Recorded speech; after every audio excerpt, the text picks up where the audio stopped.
నేను ముఖ్యమంత్రి అయినప్పుడు మొట్టమొదటిసారిగా 2014లో రాష్ట్రం విడిపోయినప్పుడు తెలంగాణ ఆంధ్రప్రదేశ్ తలసరి ఆదాయం 35% వ్యత్యాసం. అంటే తెలంగాణ 35% తలసరి ఆదాయం ఎక్కువ ఉంది. దానికి కారణం హైదరాబాద్ నగరం. అయితే నేను బాగా కష్టపడి 2019 నుంచి 24 వరకు కష్టపడితే 14 నుంచి 19 వరకు కష్టపడితే ఆ వ్యత్యాసాన్ని 27.5%కి తగ్గించాను.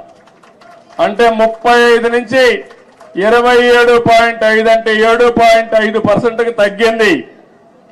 మళ్ళా ఒక ప్రభుత్వం వచ్చింది, విధ్వంస ప్రభుత్వం వచ్చింది. 5 ఏళ్లు ఇష్టానుసారంగా చేశారు.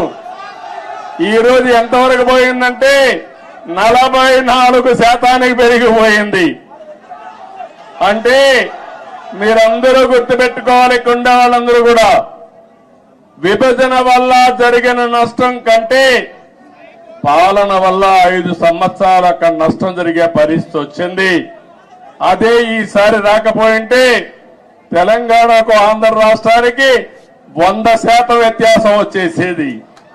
ఆంధ్రప్రదేశ్ ఇబ్బందుల్లో ఉంది. కానీ నేను ఒకటే చెప్పాను, ఇబ్బందులు అధిగమించి మళ్లీ ఆంధ్రప్రదేశ్ ను కూడా